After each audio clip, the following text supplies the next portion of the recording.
सुप्रभात बच्चों। आज के हिंदी क्लास में आप सभी का स्वागत है। तो आज हम लोग नया रास्ता के फिफ्थ लेसन में पहुंच गए हैं, जहाँ पे हम लोग करने जा रहे हैं कुछ क्वेश्चंस का डिस्कशन। ठीक है।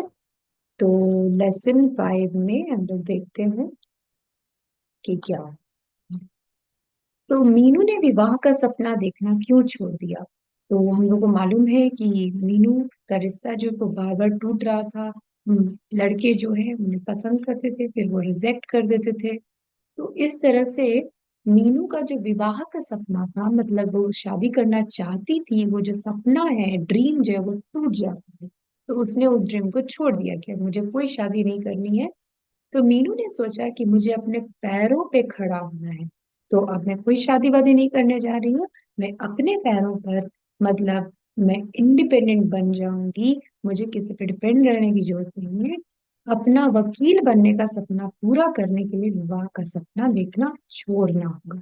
तो उसने डिसाइड किया कि अब मैं सपना नहीं देखूंगी शादी का। अब मैं कौन सा सपना पूरा करने जाऊंगी, जो है मेरे वकील बनने का। तो वो बचपन से ही वकील बनना चाहती थी। तो उसने सोचा कि अब मैं शादी वगैरह के चक्कर में नहीं पड़ूंगी, अब मैं अपने उस सपने को पूरा करूंगी जो था मेरा बचपन का सपना, वकील बनने का। तो इसलिए वो विवाह वाला सपना छोड़ देती है और डिसाइड करती कि अब मैं वकील बनूंगी। उसके माता पिता क्या देखकर वकालत करने की आज्ञा दे दी। तो मीनू के जो पिताजी थे, माताजी थे, उन्होंने क्या सोचा और किस तरह से उन्होंने परमिशन दे दिया, आज्ञा दे दी कि ठीक है तुम वकालत कर लो। उसके माता पिता ने मीनू की उमड़ी लगन, लगन लगन यानी डेडिकेशन, वो बहुत डेडिकेटेड थी। ठीक है। तो उसने ये सोचा कि नहीं, अब मुझे शादी नहीं करना है, मुझे अपने पैरों पे खड़ा होना है। तो उसकी जो लगन जैसी, मतलब डेडिकेशन था जो, ये सब देखकर वकालत करने की आज्ञा दे दी। उसके पिताजी बोलते हैं कि ठीक है, बहुत अच्छी बात है, तुम अपने पैरों पे खड़ी हो जाओ, तुम वकील बन जाओ। ठीक है, अभी शादी मत करो। तो मीनू ने वकालत के लिए कहाँ दाखिला ली थी। तो मीनू जो है वो वकालत के लिए कहाँ दाखिला ली, दाखिला का मतलब होता है एडमिशन। तो वो एडमिशन लेती है मेरठ में एक कॉलेज में, जो कि लॉ कॉलेज है। ठीक है। वकालत के लिए कहाँ पढ़ने चली जाती है, मेरठ। मीनू समाज को क्या दिखाना चाहती थी। तो मीनू क्या चाहती थी कि इस समाज में, मतलब मेरी क्या एक रिस्पेक्ट हो, मेरा कैसा लाइफ हो, वो क्या दिखाना चाहती थी, क्या शो करना चाहती थी। तो मीनू समाज को अपने पैरों पर खड़े होकर दिखाना चाहती थी।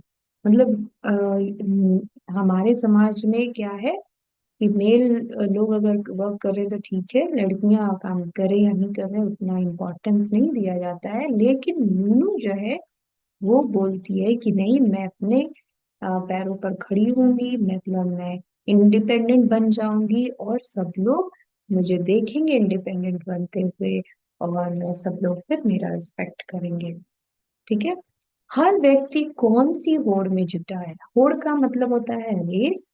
तो यहाँ पर क्वेश्चन है कि कौन से होड़ में, मतलब कौन से रेस में सभी लोग लगे हुए हैं। हर व्यक्ति पैसे कमाने की होड़ में जुटा है। तो हर व्यक्ति यानी कि आज का जो हमारा समाज है, जो सोसाइटी है, उसमें सब लोग ये चाहते हैं कि हम लोग ज्यादा से ज्यादा पैसा कमाएं। ठीक है। इसी की रेस में सब लोग लगे हुए हैं कि मैं ज्यादा कमाऊंगा, वो मुझसे कम करना है, इस तरह का रेस लगा। किसके कल्पना मात्र से ही मीनू सिहर उठती है और क्यों। कल्पना मात्र, कल्पना का मतलब होता है इमेजिनेशन।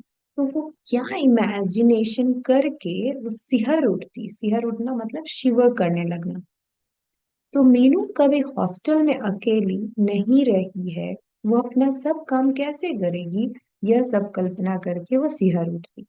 तो यहाँ पर भी ये कहा जा रहा है कि मीनू ने मेरठ के कॉलेज में लॉ करने के लिए, वकालत करने के लिए एडमिशन लिया। तो एडमिशन जब वो ली तो वहां पे उसे अपना घर तो नहीं मिलेगा, वहां पे उसका घर नहीं है ना मेरठ में, उसका घर तो मीरापुर में है।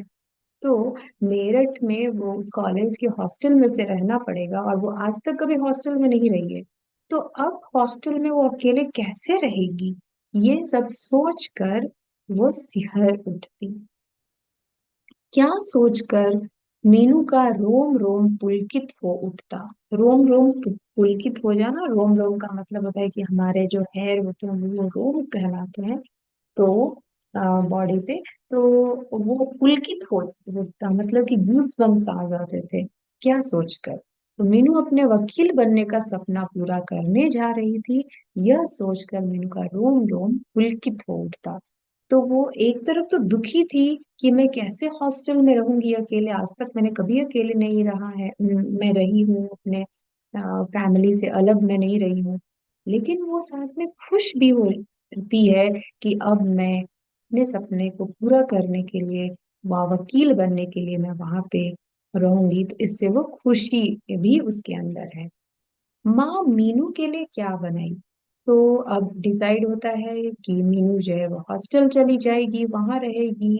तो जब बच्चे कहीं दूर जाने वाले होते हैं तो पेरेंट्स उनके लिए कुछ अच्छा खाना बनाते हैं या कुछ किसी तरह की तैयारियां करने लगते हैं। तो माँ मीनू के लिए क्या बनाई, उसने उन्होंने क्या क्या बनाया। तो माँ मीनू के लिए नए कपड़े और विभिन्न प्रकार के व्यंजन बनाए। तो उन्होंने क्या किया, बहुत सारे नए कपड़े बनवाए कि मीनू दूसरी जगह रहेगी तो वहां पे बहुत सारे कपड़ों की जरूरत पड़ेगी, वहां के हिसाब से पहनना होगा। और विभिन्न प्रकार के व्यंजन, व्यंजन का मतलब है फूड आइटम्स, डिशेस, उन्होंने बनाना शुरू किया जो उसे पसंद था, मीनू को जो पसंद था कि मेरी बेटी को ये पसंद है खाना, तो मैं उसके लिए ये बना देती हूँ ताकि उसे अच्छा फील हो। हॉस्टल पहुंचने पर मीनू का दिल क्यों नहीं लगा। तो अब मीनू जो है वो हॉस्टल चली जाती है वकालत करने के लिए, जिस कॉलेज में उसने एडमिशन लिया है तो वहाँ एक हॉस्टल है। हॉस्टल में जब वो रहती है उसका दिल नहीं लगा। तो जब हम लोग कोई नए प्लेस में जाते हैं तो हमारा मन जो है वो नहीं लगता है, हमें वहां पे सेटल होने में थोड़ा टाइम लगता है। तो इसलिए उसका दिल क्यों नहीं लगा।